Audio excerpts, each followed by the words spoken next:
For 3 years, the media label classified as rapist terrorized the Tampa Bay area. Unfortunately, it wasn't long before he graduated from serial rapist to serial killer. For 8 months in 1984, he abducted, attacked, and executed multiple women before mysteriously deciding to let one go in a very bizarre, unexpected act of kindness. And ultimately, she helped to bring him down. This is the story of Bobby Joe Long. Bobby Joe Long was convicted of murdering at least 8 women. But how many more would he have killed had it not been for the one victim who escaped him? This guy, he knew what he was doing.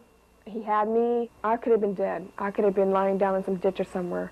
Today's videos, guys and gals, was a request made by the beautiful Ayana W. I think that's how you say your name. I'm pretty sure.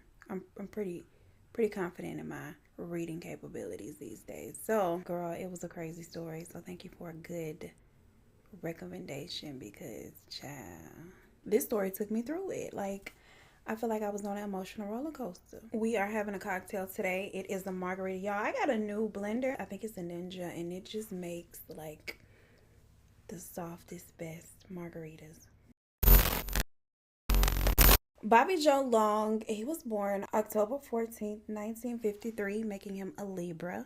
I was actually pretty shocked when I read this because Libras, you know, I don't know every Libra, but my aunt is a Libra, and the Libras that I do know are just typically such nice people. But I'm gonna need for y'all to hold this L because Bobby is your people, okay? He was born in Canova, West Virginia to a couple by the name of Joe and Louetta Long. Bobby's earlier years were marked by quite a few troubling incidents. He failed the first grade and he had multiple accidents resulting in multiple head injuries, and these injuries and accidents were more so due to him being very accident prone versus him being abused. The first head injury that he experienced was the result of him falling off of a swing. When he was still very young, his parents, they split, and Miss Louetta decided that she was gonna move down to Miami, and that is where his relationship with his mother kind of began to take this weird turn, a very dysfunctional turn.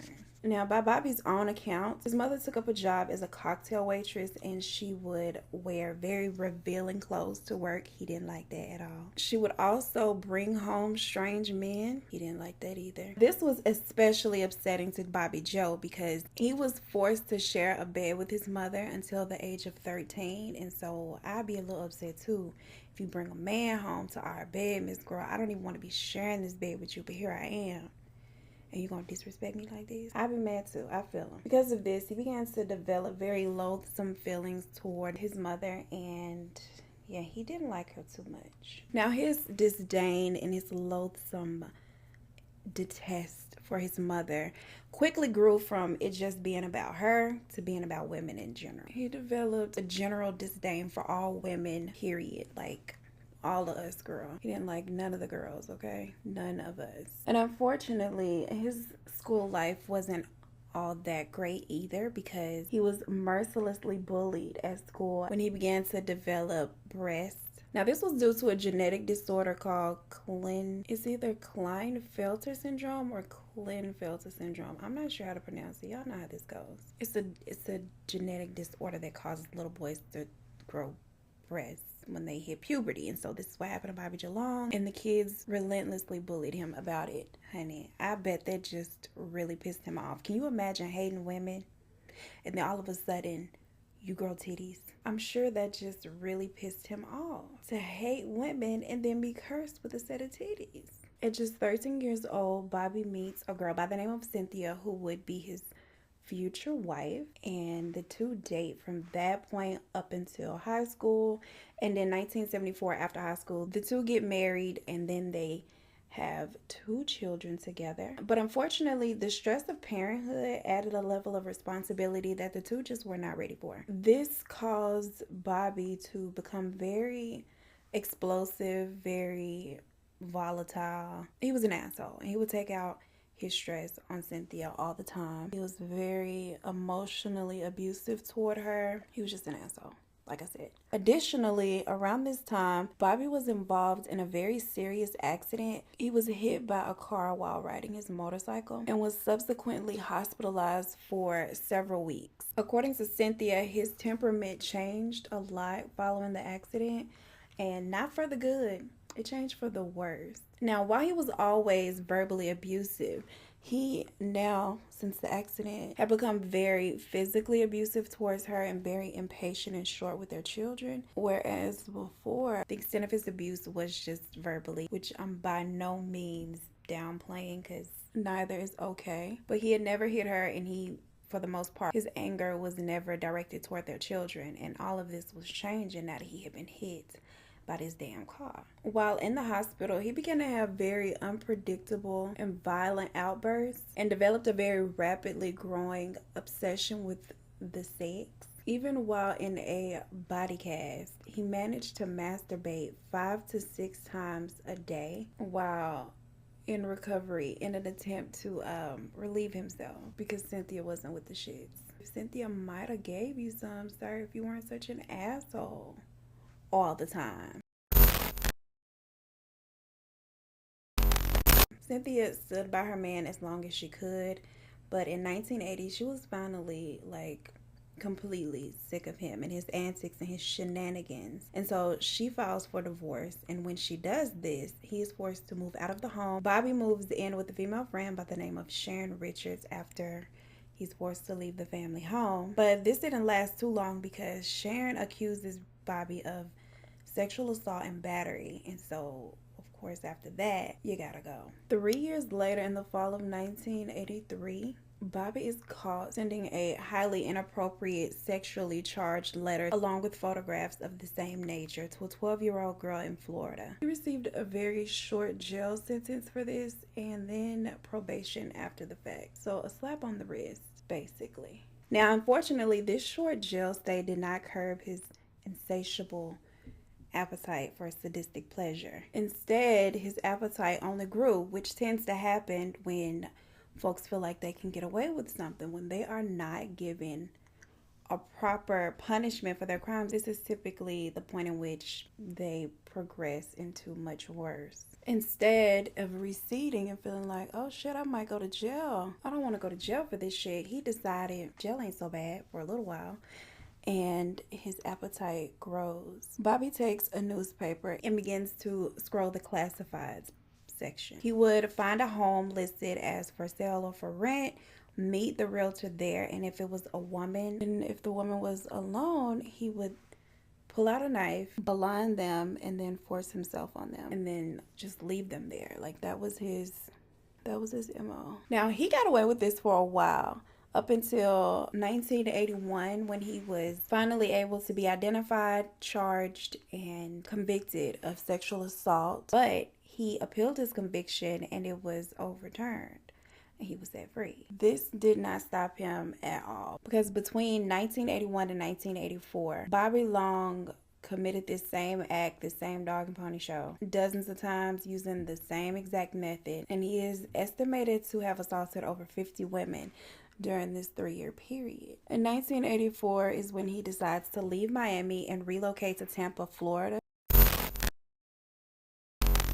In his 1978 maroon Dodge Magnum, he would drive up and down Tampa's Nebraska Avenue, which was, or probably still is, I'm not familiar with the area, but to my understanding, it's a strip that has a bunch of bars and nightclubs, and it is frequented by sex workers. They gonna hang out there and, and advertise the goods. The first of Bobby Joe Long's victims was 22-year-old Artist Wick, whom Bobby abducted on March 27, 1984. Bobby abducts her, strangles her, and abandons her body, and goes on about his damn day as if nothing had happened, because he's a creepy little asshole. A little over 2 weeks later, on March 13, 1984, while driving on Nebraska Avenue again, hunting for his next victim, Bobby spots 19-year-old Lana Long. Lana was an exotic dancer who worked at the Sly Fox Lounge on this same strip that he would frequent to pick up girls. She was walking along the sidewalk when Bobby Joe Long spots her. He pulls up in his little car and he offers her a ride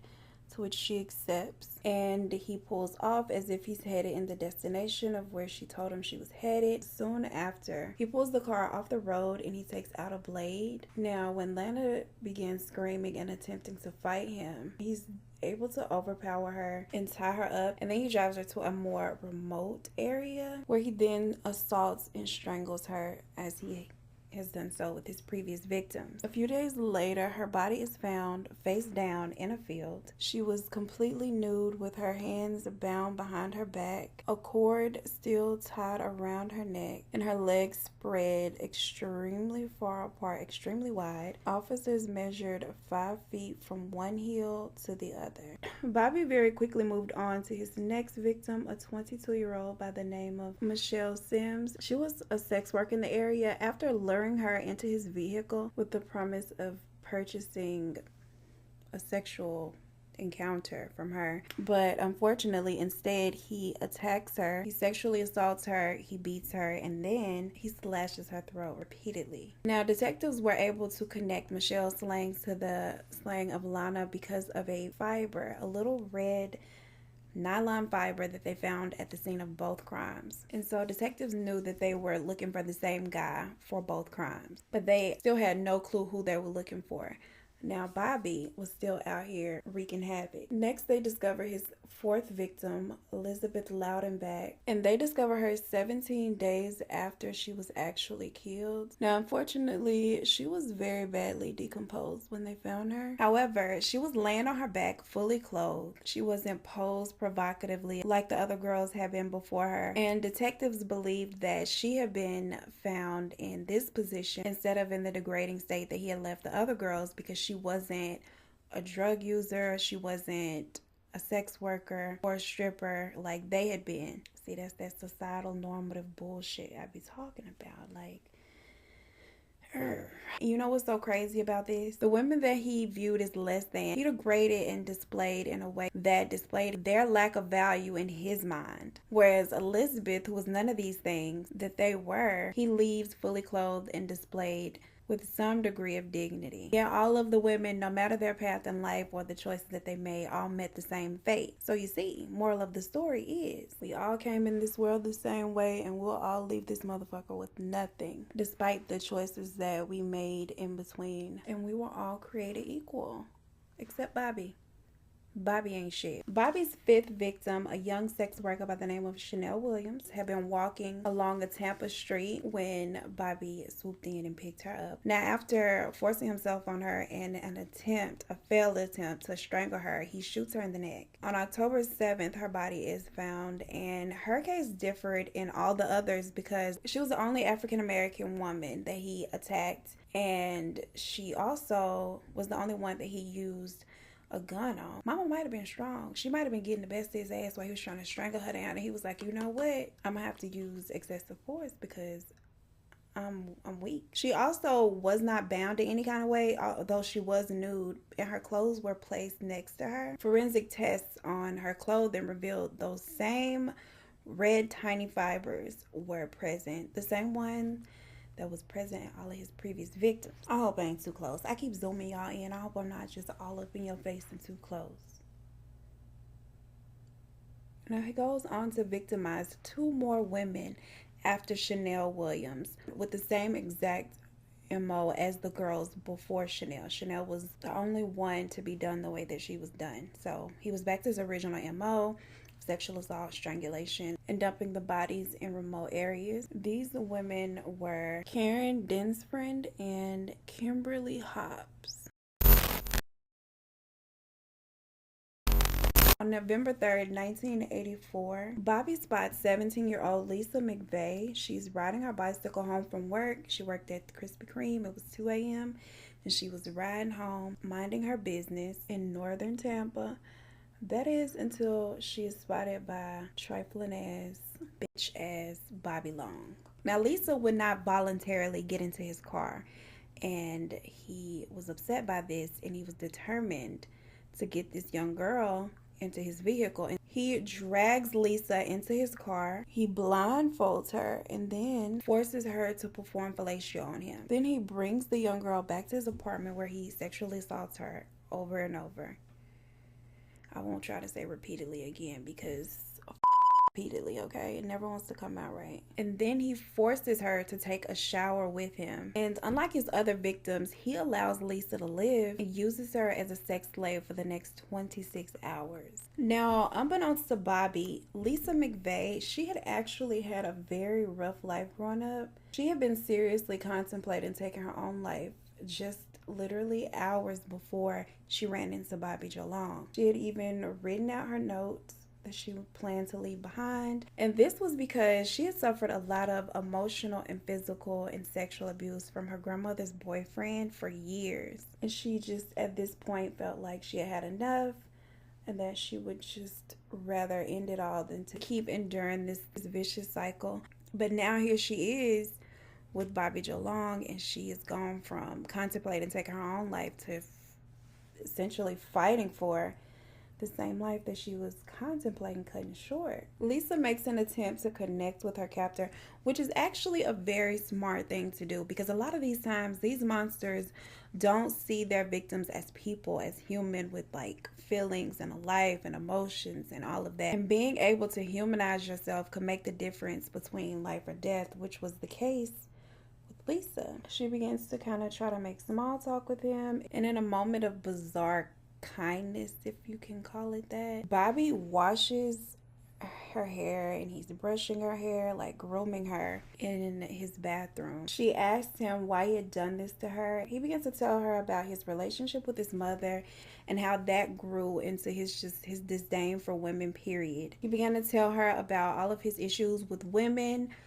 stemming all the way back to his childhood with his mother and just how much he just hated women in general. Lisa listened to him. She expressed sympathy. It made him feel like she understood how he got to this point and why he was the way he was, and that he wasn't a monster, just a victim of his own circumstances. And she just pretty much sympathized with him. She just showed him sympathy and compassion and offered him a level of understanding, if you will. She even offered to be his girlfriend, and she told him that she would never tell anyone that this happened, that she just got it. She just understood him, and she was not upset. Then Lisa makes up a story about being the sole care person for her sick father, and this was an attempt to strike up some feelings of like sympathy or empathy from him to her. And it seemed to be working because she asked if she could use the restroom. He tells her yes and allows her to go by herself, although she's still blindfolded at this point and bound, but she's able to move around by herself. And so she goes into the restroom and she is literally touching everything. Like she's trying to put her little fingerprints on everything so that if she does in fact make it out of this alive, there would be no disputing that she wasn't there because her DNA was everywhere. Or if she does not, and somehow he is linked to her, to whatever happens to her, her DNA, again, is left all over his place. There would be no denying that he had something to do with whatever had happened to her. In the early hours of November 4th, like middle of the night hours, Bobby orders Lisa, who is still blindfolded, to get back into his vehicle. First, he drives a short distance to an ATM. She's still blindfolded, but while he's out of the car, she manages to lift the blindfolds up just a little bit, just enough to see Magnum on the dashboard of his car, which that is a unique feature of the 1978 model. Only that model has Magnum on the dash. Baby, Lisa was a bad bitch. Let me tell you. Bobby gets back into the vehicle. He does not notice anything. He drives a short distance, pulls over, and then he tells Lisa to get out of the car, wait 5 minutes, and then remove her blindfolds, which she gets out of the car. She waits. He pulls off, and then, of course, she removes the blindfolds. Lisa goes straight to the police. She don't pass go. She don't collect $200. She tells them everything from the moment that she ran into Bobby, the color of his car, the word Magnum on the dashboard. Mama had all the detail. Mama had all the tea for the police. She told them that he had just used the bank machine right before dropping her off. She tells them everything. Now, forensics tests on her clothing revealed that this red carpet ding ding, was the exact same fibers that were found on all these other women from all these other unsolved homicides. Lisa later said in an interview when asked if there was anything that she would like to say to Bobby Joe Long, if she could, like if he was watching and she could say anything. And Mama said, I would like to say thank you for choosing me and not another 17-year-old girl. Another 17-year-old girl probably would not have been able to handle it the way that I have. I truly believe that all the abuse that I have been through in my life helped me get out of that situation. Yes, ma'am, Miss Lisa, you better let him know that he got the wrong bitch that day. I'm so wretched, Jesus.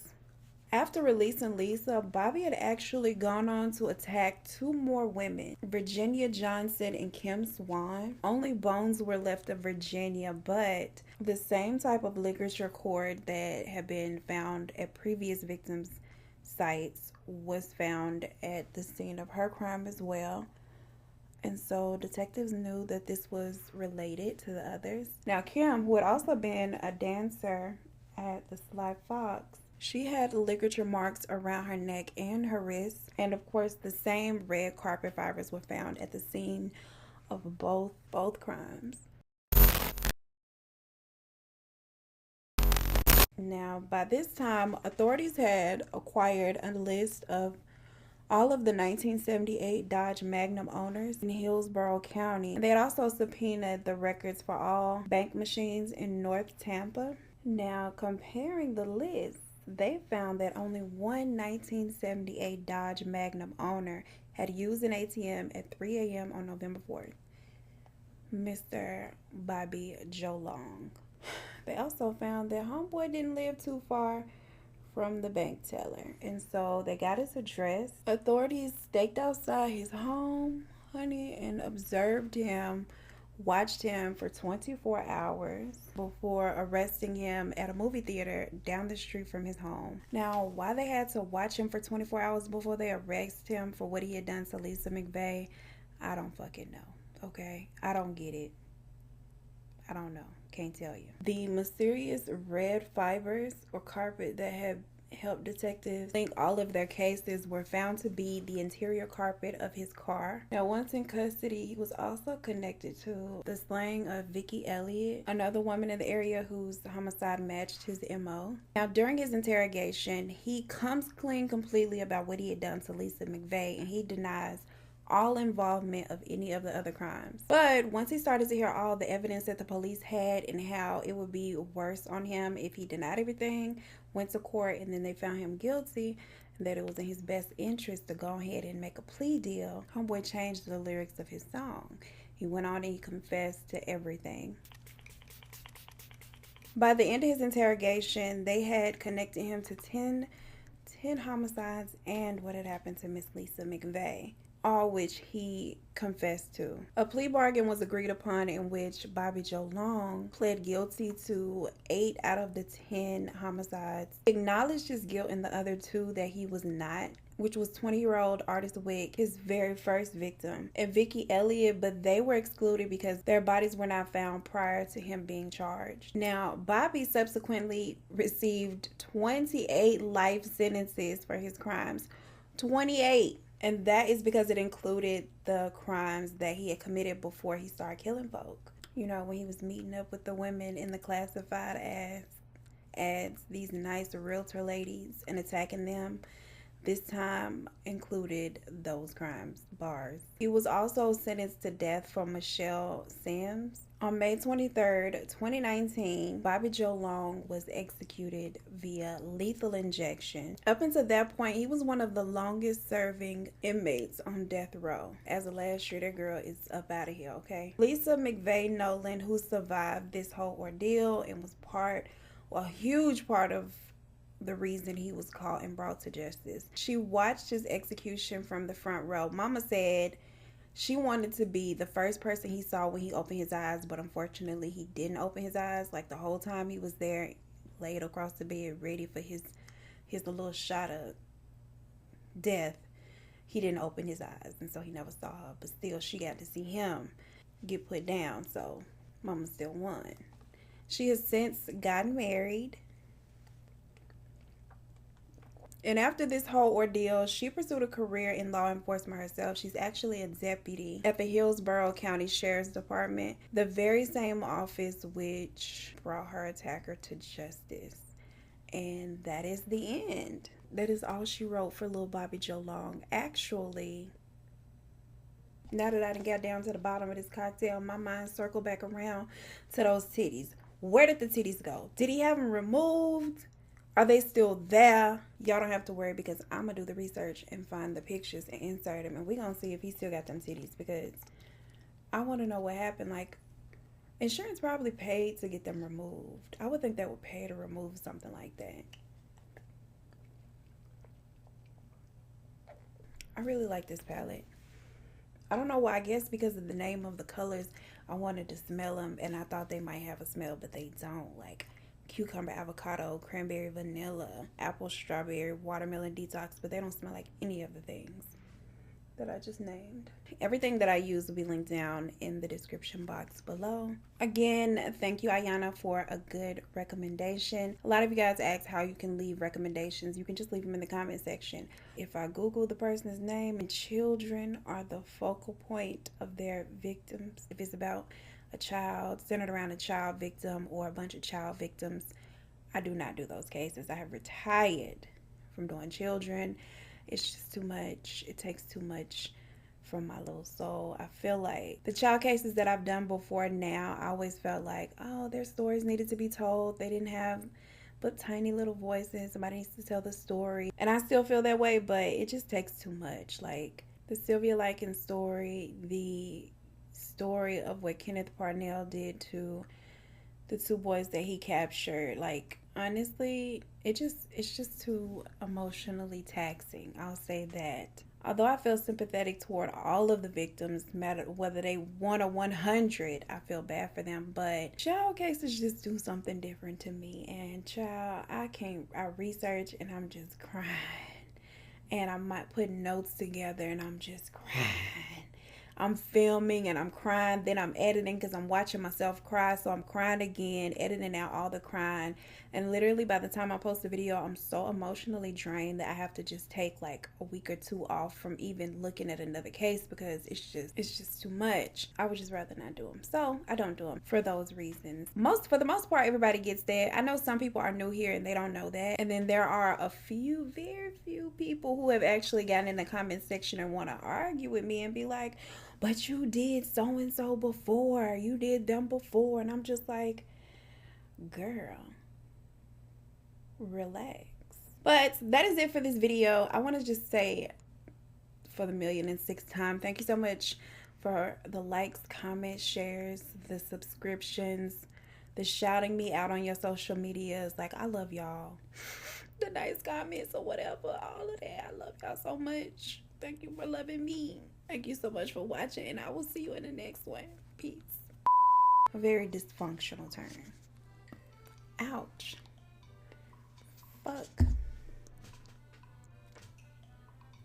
Oh. Bobby moves in with a friend, a female friend.